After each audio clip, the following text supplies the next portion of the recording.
ইরানে যখন ইসলামী বিপ্লব হয়েছিল, মহিলারা রেজা শাহ পাহলভী তার সেনাবাহিনীকে পাঠায় দিয়েছিল, কামানের গোলা দিয়া উড়ায় দাও। হাজার হাজার মা বোনেরা, পুরুষেরা মিছিল করছে, মায়ের কোলে বাচ্চা, মায়ের পেটে বাচ্চা, মায়ের ঘাড়ে বাচ্চা, কামানের গোলায় শত শত শহীদ হয়ে যাচ্ছে। পিছন থেকে কেউ পালায় না। সমুদ্রের ঢেউয়ের মতো একটা ঢেউ এসে আশ্রয় পড়ছে, ঢেউগুলো পিছনে অ্যাবাউট টার্ন করে ফিরে যায় না, সব ঢেউ একটার পর একটা আশ্রয় পড়ে উপকূল ধ্বংস করে দেয়। 200-300 শহীদ হয়ে গেল। পেছন থেকে নারীরা পালাচ্ছে না, মেয়ে লোকগুলি লাশের উপর দিয়ে চলে আসতেছে।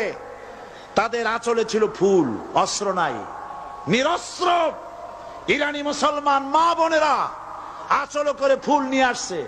ফুলগুলি কামানের উপরে মেরে বলছে, শাহের আমেরিকার গোলাম, শাহের সৈন্যরা, আমরা তোমার মা, আমরা তোমাদের বোন, আমরা তোমাদেরকে ফুল মারতেছি, তোমরা কামানের গোলা দিয়ে আমাদেরকে জান্নাতে পৌঁছায় দাও। ইরানের রাজপথ ছেড়ে দেব না যতক্ষণ ষাট না পালাচ্ছে, কালেমার পতাকা উড্ডীন না হচ্ছে।